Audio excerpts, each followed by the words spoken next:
Hello aspirants, कैसे हो सब? बढ़िया। आज अपन बात करेंगे most repeated questions in chemistry. Chemistry के कौन से क्वेश्चंस हैं जो हर साल आए हैं, रिपीट हुए हैं, ठीक है। और ये लास्ट ईयर के जो पेपर्स हैं उन्हीं से मैंने देख के ये वीडियो बनाई है, ठीक है। तो ये पीडीएफ आपको मिल जाएगी टेलीग्राम चैनल पर, ठीक है। तो ये जल्दी मिल जाएगी, इसमें वैसे नहीं करूँगा कि हाँ मैं नहीं दे रहा। चलो स्टार्ट करते हैं। देखो भाई, ये है पहला, क्या है? हाइब्रिडाइजेशन। हाइब्रिडाइजेशन वाला जो टॉपिक है ना, इसको मैं वापस कर दूं। देखो, हाइब्रिडाइजेशन वाला जो टॉपिक है, इससे हर साल एक क्वेश्चन आया है, ठीक है। एवरी ईयर आपको हर साल देखने के लिए मिलेगा हाइब्रिडाइजेशन से क्वेश्चन, ठीक है। वो एस भी है कि पी है, ठीक है। ऑर्गेनिक से भी आ सकता है, इनऑर्गेनिक से भी क्वेश्चन बनता है। तो हाइब्रिडाइजेशन वाला जो क्वेश्चन है वो आपको देखने के लिए मिलेगा, हर साल एग्जाम में आया है इससे, ठीक है। तो इस बार भी एग्जाम के अंदर पक्का आएगा। बॉन्ड ऑर्डर से क्वेश्चन आता है, ठीक है। और ये बहुत इजी क्वेश्चन है ना, बॉन्ड ऑर्डर से जो क्वेश्चन आता है वो भी बहुत इजी आता है, डायरेक्ट क्वेश्चन आता है। और ये एक क्वेश्चन हर साल आया हुआ है, एवरी ईयर आया है, ठीक है। तो ये दो क्वेश्चन हो गए। फिर बात करूं मोनोमर जो टाइप है ना, पॉलीमर वाले चैप्टर के अंदर कौन से पॉलीमर की कौन सा मोनोमर है, वो चीजें भी पूछ, वो चीज उनसे भी एक क्वेश्चन पक्का आता है। और पॉलीमर वाले चैप्टर से तो क्वेश्चन आता है, और पॉलीमर वाले चैप्टर में है क्या और कि पॉलीमर की मोनोमर ही तो पता नहीं होती है, तो वो भाई ध्यान से देख लेना, ठीक है। वहां से एक क्वेश्चन हर साल पूछा गया है, ठीक है। हर साल क्वेश्चन आया हुआ है। विटामिन की बात करूं, विटामिन आपको कहाँ मिलेगी? विटामिन वाला जो चैप्टर है ना, ठीक है, विटामिन जो है उसमें से 2 से 3 क्वेश्चन आपके आए हुए हैं, हर साल क्वेश्चन आते हैं। मतलब 2 तो कम से कम, और 3 मतलब अगर किस्मत अच्छी रही तो 3 क्वेश्चन भी आ जाते हैं। तो वो जो टेबल दे रखी है चैप्टर के अंदर, वो उसमें विटामिन दे रखी है सारी की सारी, तो वो आप कर लेना भाई, ठीक है। विटामिन वाला जो चैप्टर है उसको अच्छे से कर लेना, ठीक है। फिर बायोमोलिक्यूल्स के अंदर आपको मिलेगा, केमिस्ट्री के अंदर, ठीक है। नेम रिएक्शन की बात कर लूं, नेम रिएक्शन जो है, जितने भी नेम रिएक्शन है उनको एक शीट बना लो, या फिर मैं बना कर दे दूंगा आपको ना, एक शीट पूरी, उस पर मैंने बना रखी शायद ना, वो नेम रिएक्शन वाली है। उससे 2 क्वेश्चन आएंगे, 2 क्वेश्चन पक्का आपको देखने के लिए मिलेंगे, हर बार रिपीट हुए हैं। जो जितनी भी नेम रिएक्शन है ना, उनको अपने दिमाग में बैठा लेना, ठीक है। तो नेम रिएक्शन बहुत इंपॉर्टेंट है।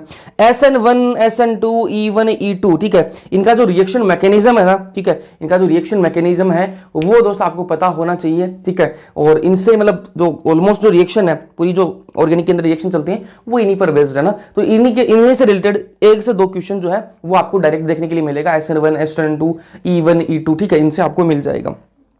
और के नाम जो है ना, कि कौन से का और जो है, ठीक है, और के नाम पूछ लेता है वो मेटलर्जी वाले चैप्टर से, इससे भी एक क्वेश्चन आ जाता है आपको। एक क्वेश्चन जो है वो हर साल देखा गया है और वाले चैप्टर से।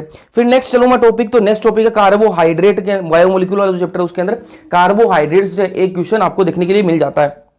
बायोमोलिक्यूल से कार्बोहाइड्रेट वाला जो कार्बोहाइड्रेट वाला जो पोर्शन है वहां से एक क्वेश्चन आपको देखने के लिए मिल जाएगा। फिर बात करो ऑर्डर ऑफ एटॉमिक रेडियस का, क्या ऑर्डर होगा? ट्रेंड जो है ना, जो अपने इनऑर्गेनिक केमिस्ट्री के अंदर जो ट्रेंड्स हैं, ठीक है, कि ऑर्डर क्या है, एटॉमिक रेडियस कहां से कहां डिक्रीज होगी, आयनाइजेशन पोटेंशियल कहां से कहां डिक्रीज होगा, कहां से कहां इंक्रीज होगा, इलेक्ट्रॉन एफिनिटी कहां से कहां इंक्रीज होगी, ठीक है। तो वो ऑर्डर जो ट्रेंड है ना वो आपको पता होना चाहिए। और जहां एक्सेप्शन आ गया ना, वो तो आपको बिल्कुल पता होना चाहिए। वो ज्यादा क्वेश्चन क्या करेगा कि जहां एक्सेप्शन होगा वहां से वो क्वेश्चन ज्यादा पूछता है। तो ये यहां से 1 से 2 क्वेश्चन आने की पूरी प्रोबेबिलिटी है, हर साल आते हैं। और मैक्सिमम 2 क्वेश्चन, कम से कम 1 क्वेश्चन तो आएगा ही आएगा। फिर बात करूं नाइट्रिक एसिड रिएक्शन जो है, इससे ये एक क्वेश्चन पक्का बनेगा, ये पक्का आता है नाइट्रिक एसिड रिएक्शन से। फिर बात करो ऑक्सीडेशन स्टेट से, रिडॉक्स वाला जो चैप्टर है उसके अंदर ऑक्सीडेशन स्टेट से डायरेक्ट क्वेश्चन पूछ लेता है, एक क्वेश्चन आपको हर साल देखने के लिए मिलता है। फिर आगे चलूं मैं, आगे बात करूं पैरामैग्नेटिक कौन सा है, डायामैग्नेटिक कौन सा है, इन्हीं से रिलेटेड एक क्वेश्चन आपको देखने के लिए मिल जाएगा एग्जाम के अंदर। हर साल पैरामैग्नेटिक, डायामैग्नेटिक से रिलेटेड एक क्वेश्चन पक्का आता है। तो एक ये आपको पता होना चाहिए, इनको अपने दिमाग में ढंग से बैठा लेना। फिर बात करूं फॉस्फोरस, सल्फर और क्लोरीन की जो ऑक्सी एसिड्स हैं, ठीक है, ऑक्सो एसिड्स हैं, वहां से एक क्वेश्चन आपको देखने के लिए मिल जाएगा। फर्स्ट ऑर्डर रिएक्शन है, फर्स्ट ऑर्डर रिएक्शन एक जीरो ऑर्डर रिएक्शन है, ठीक है, और एक एक्टिवेशन एनर्जी से आपको क्वेश्चन, इन जो 3 है इनसे आप ढंग से पढ़ लेना, 1 से 2 क्वेश्चन आपको यहां से मिल जाएंगे। फिर मैं बात करूं कोलोइड्स की, तो कोलोइड्स क्या कोई न्यूमेरिकल तो है नहीं है ना, एक छोटा सा टॉपिक है, पूरी थ्योरी है, तो उसको ढंग से देख लेना, क्योंकि वहां से एक क्वेश्चन बनने के चांसेस बहुत रहते हैं, ठीक है। तो एक क्वेश्चन वहां से आपको मिल जाएगा। केमिस्ट्री इन एवरीडे लाइफ वाला जो चैप्टर है बिल्कुल ही इजी चैप्टर है, ठीक है, नॉर्मल बातें हैं उसके अंदर, जो अपन बायोलॉजी के अंदर ऑलमोस्ट चीजें पढ़ रखी हैं, और कुछ जो नई चीजें हैं वो आपको पता करनी है बस। तो नॉर्मल चीजें उसके अंदर केमिस्ट्री इन एवरीडे लाइफ के अंदर, तो वो एक क्वेश्चन आपको मिल जाएगा उस चैप्टर से, पक्का आता है, हर साल आता है। तो ये आप दिमाग में बैठा लो। ओके, डाल्टन्स लॉ और पार्शियल प्रेशर, पार्शियल प्रेशर का जो डाल्टन्स लॉ है, इससे भी आपको एक क्वेश्चन देखने के लिए मिल जाएगा। एक नहीं, 2 से 3 क्वेश्चन आपको देखने के लिए मिलेंगे। सॉरी, एक से नहीं, 2 से 3 क्वेश्चन आपको देखने के लिए मिलेंगे। फिर बात करो बोहर मॉडल और जो डी ब्रोगली है, ठीक है, फिजिक्स के अंदर भी इसके अंदर भी दोनों इंपॉर्टेंट है। फिजिक्स के अंदर भी बोहर मॉडल से क्वेश्चन पूछा जा सकता है और इसके अंदर भी। तो एक क्वेश्चन जो है आपको मिल जाएगा बोहर मॉडल और डी ब्रोगली से, एक क्वेश्चन आपको, दोनों में से एक क्वेश्चन आपको मिल जाएगा। तो ये जो ऑलमोस्ट क्वेश्चन बनते हैं ना, ये लगभग 25 से 26 क्वेश्चन बन जाते हैं।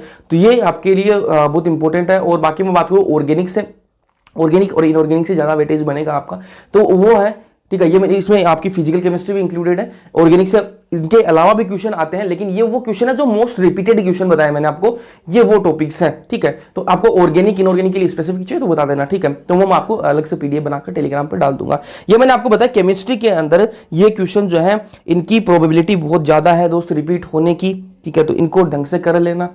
मेरे वंशोर लेक्चर ऑलरेडी चल रहे हैं, उनको ध्यान से देखो, ध्यान से समझो। लैंग्वेज बैरियर कोई नहीं है कि आप इंग्लिश मीडियम से हो या हिंदी मीडियम से हो। एक बार आप ऐसे मत देखो कि हाँ यार इंग्लिश में लिखा हो, अरे कुछ इंग्लिश नहीं है भाई, वो कुछ इंग्लिश नहीं है। आप अपनी हिंदी वाली एनसीईआरटी बोलोगे ना, तो उसमें अंदर भी हाइड्रेट को हाइड्रेट ही लिख रखा है, कोई भी इंग्लिश नहीं है वो। आप ध्यान से उनको देखो, ठीक है, आपको पक्का समझ में आएगा। नॉर्मल अपनी जो आम बोलचाल की भाषा है, मैंने उसी के अंदर वो नोट्स बनाए हैं, उन्हीं के अंदर सारी चीजें समझाई हैं। कोई मैंने ना इंग्लिश भारी भरकम यूज करी, ना मैंने हिंदी यूज करी। जो अपनी अपन जैसे बात कर रहे हैं, मैं आपसे बात कर रहा हूं, वैसे ही मैंने टॉपिक समझाया है। तो उसको ध्यान से देखना और आपको मजा आ जाएगा। केमिस्ट्री के लेक्चर अपने चल रहे हैं और अब रेगुलर अपने लेक्चर चलेंगे, तो आपको उनको अच्छे से कर लेना और बढ़िया स्कोर कर लेना। अगर वीडियो इन्फॉर्मेटिव लगी है तो ये टॉपिक्स तो जरूर कर लेना। वीडियो अगर इन्फॉर्मेटिव लगी है तो लाइक कर देना, दोस्तों के साथ शेयर कर देना। अगर बिना सब्सक्राइब किए देख रहे हो दोस्त तो सब्सक्राइब कर लेना। मिलते हैं लेक्चर के अंदर, तब तक के लिए पढ़ते रहो।